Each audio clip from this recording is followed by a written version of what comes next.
Uggam Sambasivarao BC మహాజన సభ రాష్ట్ర అధ్యక్షుడిగా వ్యవహరిస్తూ ఉన్నాను.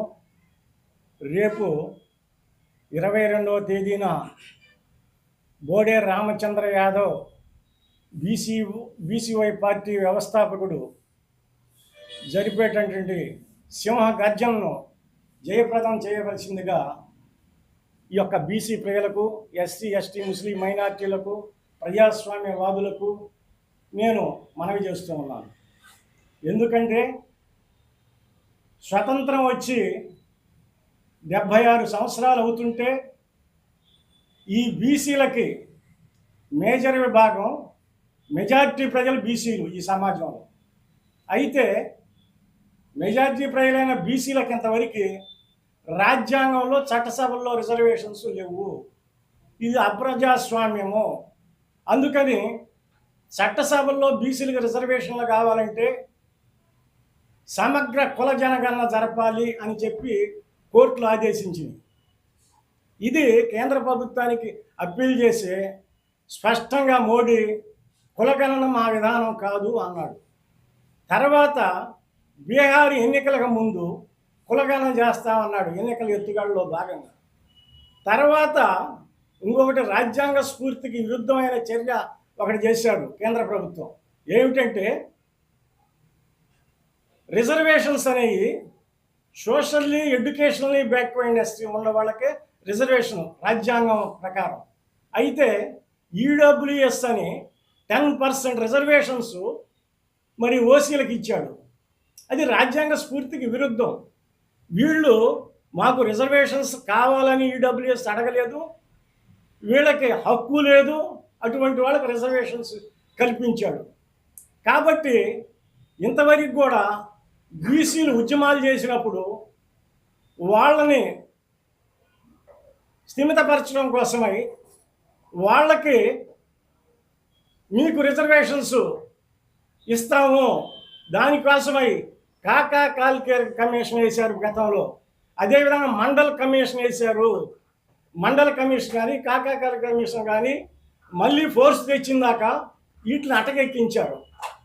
మండల్ కమిషన్ రిపోర్టు 42 అంశాలు ఉంటే దాంట్లో ఒక్క అంశం మాత్రమే, అది కూడా పాక్షికంగా అమలు జరిపాడు. ఉలిక్కిపడ్డటువంటి ఆధిపత్య అగ్రవర్ణ దురహంకారులు దీన్ని వెలుగెత్తి ఉద్యమాన్ని, మండల ఉద్యమానికి ఎదురుగా ప్రతిగా కమడల ఉద్యమం నిర్మించారు, రోడ్లపైకి వచ్చారు. మరి ఇప్పటి వరకు కూడా వీళ్ళకి రిజర్వేషన్స్ లేవు. మరి మెజార్టీ ప్రజల అధికారంలో, మెజార్టీ ఓటర్స్ అధికారంలో ఉండటం అనేది ప్రజాస్వామ్య లక్షణం అని మీరు చెబుతున్నారు. దీన్ని ప్రజాస్వామ్యం అందామా? కాబట్టి మేము అప్పీల్ చేసేది ఏంటంటే ఎప్పటికైనా కూడా ఇప్పుడు డాక్టర్ గారు చెప్పినట్టుగా మరి పంచాయతీల్లో ఇంతవరకు కూడా ఇచ్చినటువంటి, గతంలో ఇచ్చినటువంటి తగ్గించారు. ఇప్పుడు ప్రభుత్వాలు 42% ఇస్తామని చెప్పి అక్కడ తెలంగాణని మళ్ళీ 40% కోర్టులు అంగీకరించలేదని నెపం పెడతా ఉన్నారు. గతం నుంచి కూడా 50% రిజర్వేషన్స్ మించితే రిజర్వేషన్ చెల్లవని వీళ్ళకి సంబంధించిన రిజర్వేషన్లు కొట్టివేస్తున్నారు. అదేవిధంగా తమిళనాడులో కానీ కర్ణాటకలో కానీ 60%, 69% దాకా బీసీలకు రిజర్వేషన్స్ ఇచ్చారు. ఎందుకంటే అక్కడ రాష్ట్ర ప్రభుత్వాలు వాళ్ళ కేంద్ర ప్రభుత్వాన్ని కన్విన్స్ చేసి కొన్ని ప్రత్యేక పరిస్థితుల్లో ఈ రాష్ట్రంలోని సామాజిక, ఆర్థిక, రాజకీయ పరిస్థితుల్ని అధ్యయనం చేసి మాకిష్టమే అసెంబ్లీ, మేము ఇచ్చుకుంటామని చెప్పి వాళ్ళని కేంద్రాన్ని కన్విన్స్ చేస్తే వాళ్ళకి పొడిగించడం అయింది.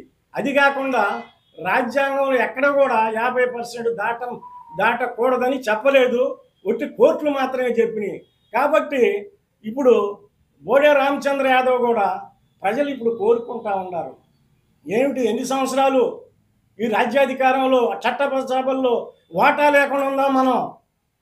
కాబట్టి ఒక ఆల్టర్నేట్ ఫోర్సు ఈ రాష్ట్రంలో 2-3 కులాలు మాత్రమే ఈ యొక్క స్వతంత్రం వచ్చినప్పుడు ఇప్పటి నుంచి కూడా మార్చి వాళ్ళే ప్రత్యేకంగా రాజ్యాధికారం చెలాయిస్తున్న పరిస్థితుల్లో ఒక ఆల్టర్నేట్ ఫోర్సు ఈ యొక్క ఎవరైతే ఉన్నారో ఎక్కువ జనసంఖ్య బీసీలు ఒక ఆల్టర్నేట్ ఫోర్స్కి ఏర్పడి రాజ్యాధికారంలోకి రావాలి, రాజ్యాధికారం మనం కైవసం చేసుకోవాలి.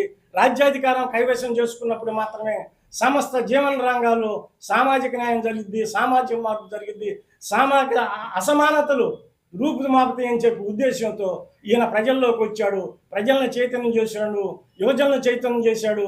అదేవిధంగా ఆయన యొక్క ప్రాంగణానికి ఎవరైతే సామాజిక మహాత్ములు తత్వవేత్తలు ఉన్నారో వాళ్ళు అంబేద్కరు, పెరియార్, మరి అదేవిధంగా జననాయక్ కర్పూరి ఠాగూర్ ప్రాంగణం అని చెప్పాడు.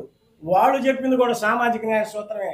కాబట్టి సామాజిక న్యాయ సూత్రం వైపుగా బీసీల ఆత్మగౌరవం కోసం, బీసీలకు రాజ్యాధికారం కోసం ఈయన ఒక ఉద్యమంగా ఈయన డబ్బులు ఈయన ఖర్చు పెట్టుకొని ప్రజల్లో తిరుగుతున్నాడు. కాబట్టి మేము ఆయనకి వెన్నుదన్నుగా మద్దతు ఇస్తామని చెప్పి తెలియపరుస్తూ ఉన్నాం.